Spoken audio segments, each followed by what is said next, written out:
میں تو 4 شادیوں کے حوالے سے مشہور ہو گیا ہوں. تو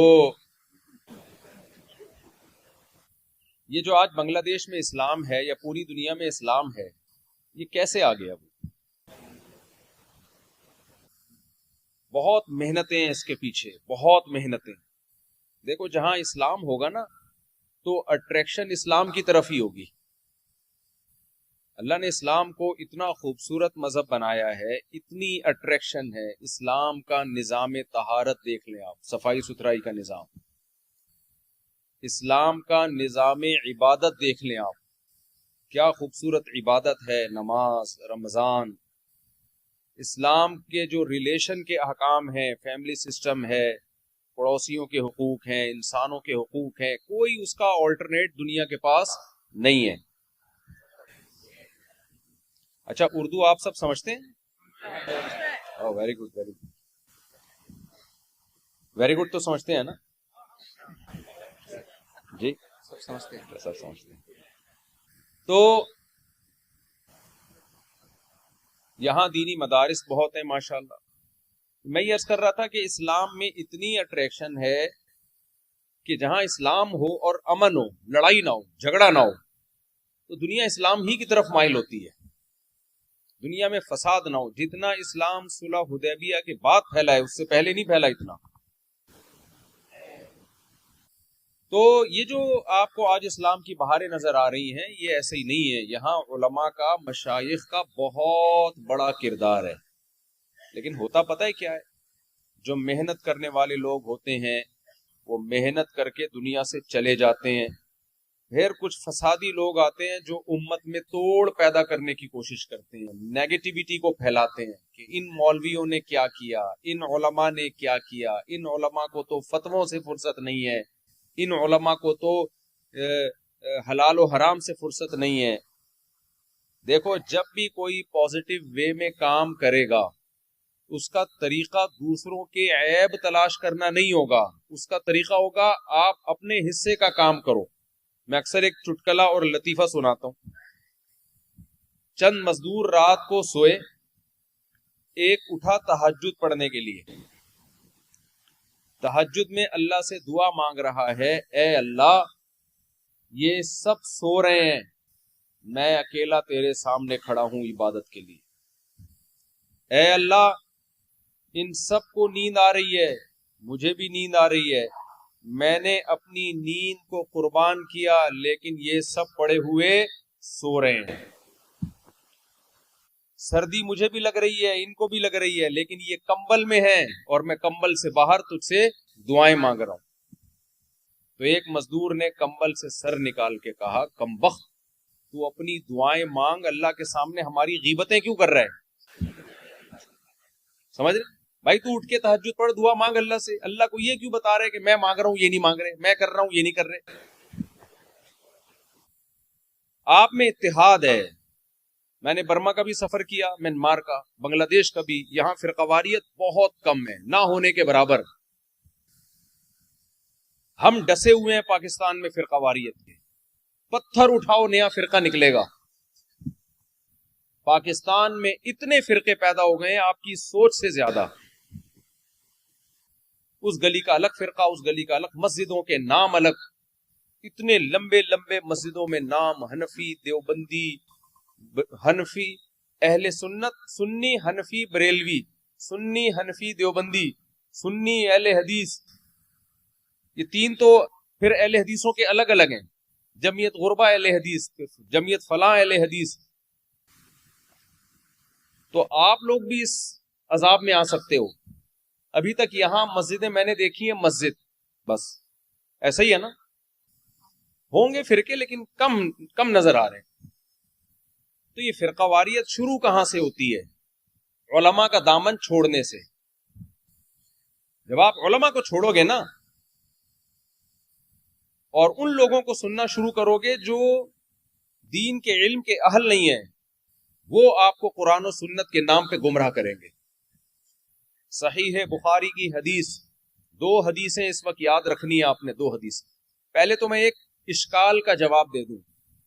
لوگ اکثر ایک اشکال کرتے ہیں کہ مولانا لوگ، علماء لوگ 2 نمبر بھی تو ہوتے ہیں، فلاں مولانا کرپشن میں پکڑا گیا، فلاں مولانا بدعتیں کرتا ہے، فلاں مولانا قبروں پہ جا کے قبر پرستی کرتا ہے، فلاں مولانا پیر پرستی میں مریدوں کو سجدہ کرواتا ہے، فلاں مولانا کہتا ہے کہ اللہ کے رسول سے مدد مانگو، اللہ سے مدد بھی مانگ سکتے ہو، اللہ کے رسول سے بھی مدد مانگ سکتے ہو، فلاں بابے سے بھی مانگ سکتے ہو۔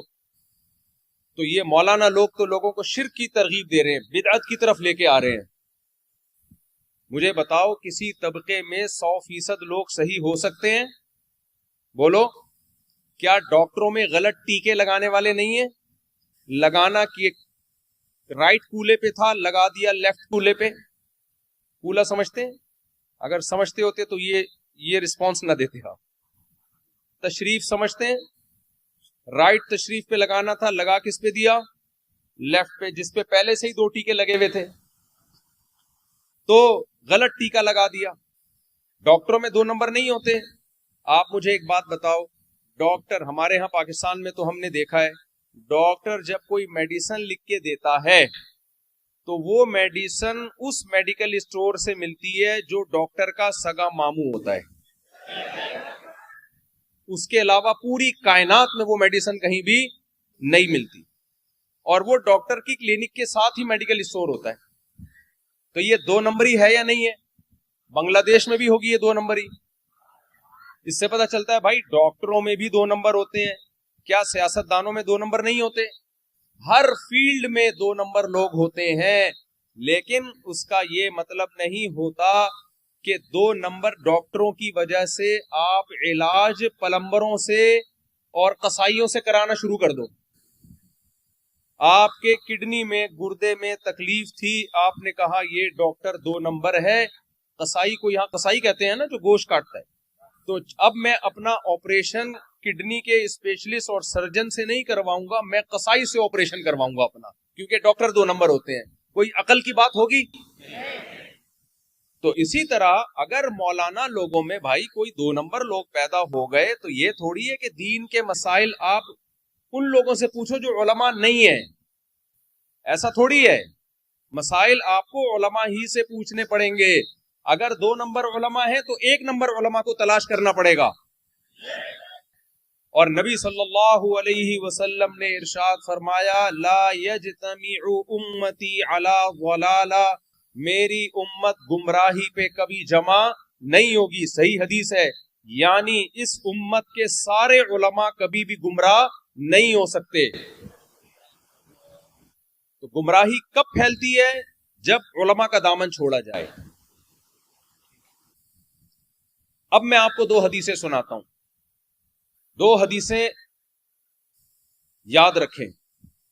ایک حدیث رسول اللہ صلی اللہ علیہ وسلم نے ارشاد فرمایا، صحیح بخاری کی حدیث، ان اللہ لا ينتزع العلم انتزاعا من صدور العلماء ولكن يقبض بقبض العلماء فاذا لم يبق عالما اتخذ الناس جهالا رؤوسا۔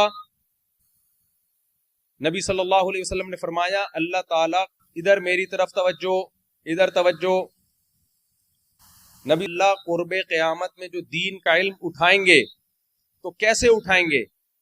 علماء کو اٹھانا شروع کر دیں گے۔ علماء آہستہ آہستہ بنگلہ دیش سے شارٹ ہونا شروع، کم ہونا شروع، دنیا بھر سے علماء کم ہونا شروع ہو جائیں گے۔ یہ کم کیسے ہوں گے؟ موت کی صورت میں بھی، اور علماء بننا بند ہو جائیں گے۔ پھر جب لوگ دیکھیں گے کہ دین کا علم بتانے والے علماء نہیں ہیں تو لوگ جاہلوں کو اپنا سردار بنائیں گے، ان کی تقلید کریں گے۔ تقلید 2 قسم کی ہوتی ہے، ایک اندھی تقلید جو اسلام میں حرام ہے، ایک لازم اور واجب تقلید جس کا قرآن نے ہمیں حکم دیا ہے۔ اندھی تقلید ہے غیر عالم کی، جس کے پاس خود دین کا علم نہیں ہے، یا علم تو ہے لیکن وہ لوگوں کو گمراہ کر رہا ہے اور آپ کو پتہ چل گیا کہ یہ گمراہ کر رہا ہے۔ ایسے شخص کی تقلید اندھی تقلید ہے جو کہ حرام ہے۔ اور ایک تقلید وہ ہے کہ ایک مجتہد کی، جس پر مجتہد ہونے پر، جس کے قرآن و سنت کے عالم ہونے پر پوری امت نے اتفاق کیا ہو۔ اس تقلید کا قرآن نے ہمیں حکم دیا ہے، فَاسْأَلُوا أَهْلَ الذِّكْرِ إِن كُنتُمْ لَا تَعْلَمُونَ، تمہارے پاس علم نہیں ہے، علم والوں سے پوچھو۔ تو پوچھا کیوں جائے گا؟ عمل کرنے کے لیے نا۔ تو یہاں پوچھ کے عمل کرنے کا اللہ نے عوام کو حکم دیا ہے. یہ تقلید، چاہے اس کو اتباع کہے یا تقلید کہے، یہ کیا ہے اسلام میں لازم ہے، واجب ہے، لیکن یہ علماء کی جائے گی جو علم میں رسوخ اور جن کا علم کامل ہو. یہ ان اسکالرز کی جو آج کل بغیر پراپر علم حاصل کیے پیدا ہو رہے ہیں، ان کی اتباع اسلام میں جائز نہیں ہے. تو نبی نے اس حدیث میں آخر میں فرمایا فَأَفْتَوْا بِغَيْرِ عِلْمٍ فَضَلُّوا وَأَضَلُّوا. جب ایسے نام نہاد اسکالرز کو اپنا رہنما بنایا جائے گا تو وہ علم میں ان کے گہرائی نہیں ہوگی، وہ فتویٰ دیں گے، خود بھی گمراہ ہوں گے اور لوگوں کو بھی گمراہ کریں گے. یہ حدیث یاد رہے گی آپ کو. تو اس حدیث میں نبی نے حکم کس کو فالو کرنے کا دیا؟ علماء کو. دوسری حدیث، آپ کہہ سکتے ہیں نہیں جی میں علماء کو فالو نہیں کروں گا، میں قرآن حدیث کو فالو کروں گا.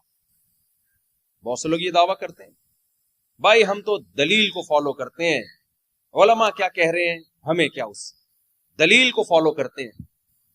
یقیناً دلیل کو فالو کرنا ہے، حدیث کو فالو کرنا ہے، قرآن و حدیث کو فالو کرنا ہے، لیکن قرآن و حدیث کی تشریح میں جب اختلاف ہوگا تو نبی صلی اللہ علیہ وسلم کی صحیح حدیث، آپ صلی اللہ علیہ وسلم نے فرمایا بلغوا عنی ولو آیا رب حامل فقہ غیر فقیہ.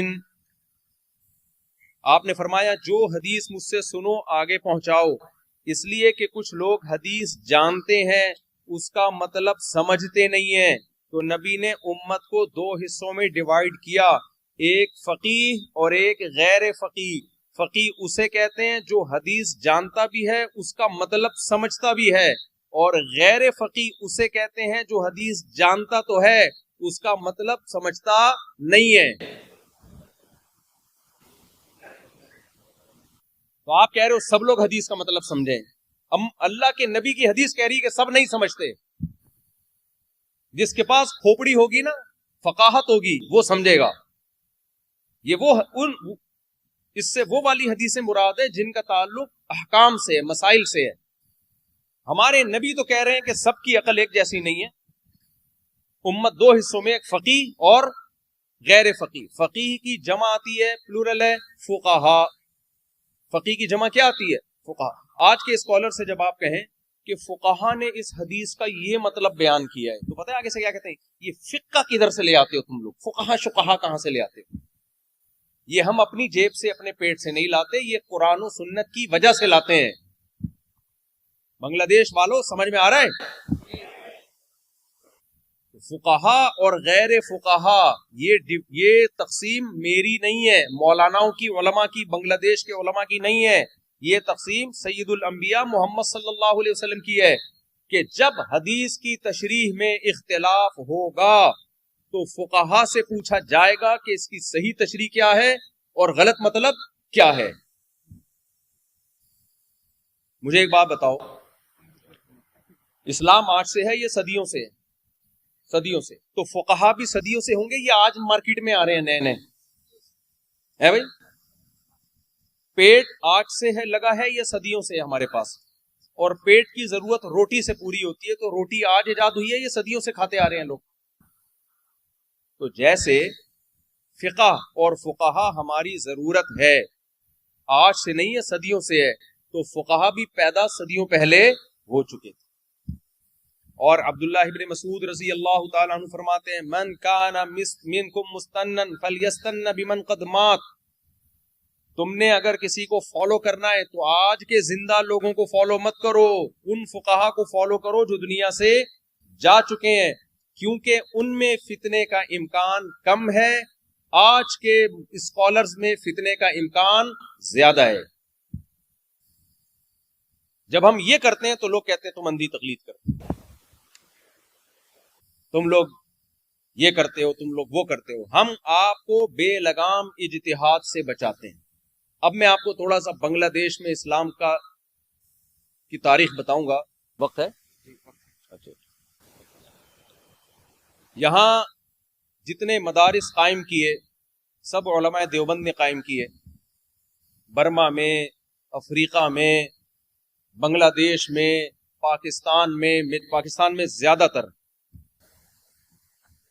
لوگ علماء دیوبند کو ایک فرقہ سمجھتے ہیں، یہ بالکل غلط ہے۔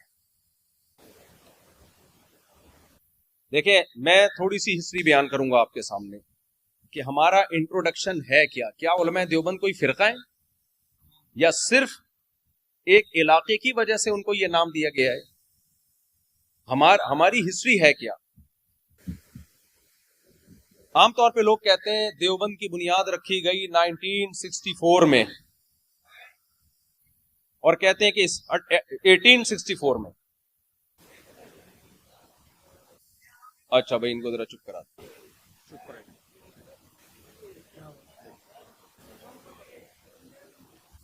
کیمرے شاید آپس میں آرام سے بنگلہ دیش والے میں نے دیکھا جذباتی بہت ہیں،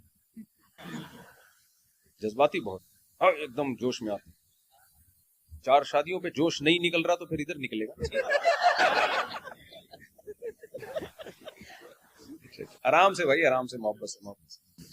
اچھا اب مجھے ایک بات بتاؤ، ادھر توجہ دیکھو۔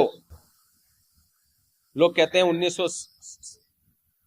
1864 میں بنیاد رکھی گئی تھی دیوبند کی، اس سے پہلے تو دیوبند نام کا کوئی فرقہ تھا ہی نہیں۔ دیکھو نہ اس سے پہلے دیوبند نام کا کوئی فرقہ تھا، نہ اس کے بعد دیوبند نام کا کوئی فرقہ ہے۔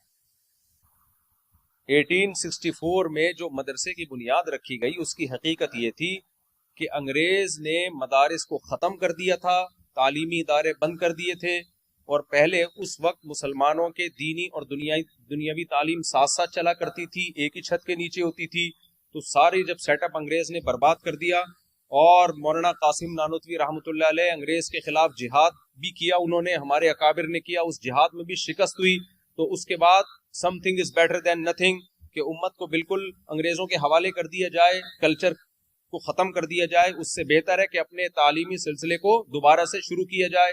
تو انار کے درخت کے نیچے ایک مدرسے کی بنیاد رکھی، وہ مدرسہ چونکہ دیوبند میں تھا اس لیے اس سے فارغ ہونے والے علماء کو علماء دیوبند کہا جانے لگا، لیکن کوئی نیا فرقہ نہیں تھا، کیونکہ جو نصاب پڑھایا جا رہا تھا، اس میں سلیبس پڑھایا جا رہا تھا، اس میں عربی گرامر تھی۔ بتاؤ عربی گرامر کسی فرقے کی کتاب ہوتی ہے؟ توجہ ادھر، اس میں عربی ادب پڑھایا جا رہا تھا جو عرب لوگوں کی لکھی ہوئی کتابیں تھی صدیوں پہلے، مقامات حریریہ، متنبی اور نفت العرب، یہ ساری، نفت العرب تو مولانا اعزاز علی رحمۃ اللہ نے لکھی، لیکن عربی ادب کی کتابیں، تو عربی ادب کا کوئی فرقہ ہوتا ہے؟ بولو، کوئی نئی چیز پڑھائی جا رہی تھی؟ اس میں حدیث میں بخاری، مسلم اور صحاح ستہ کی کتابیں پڑھائی جا رہی تھی۔ یہ کوئی نئے فرقے کی کتاب ہے؟ یہ مسلمانوں کی کتاب ہے۔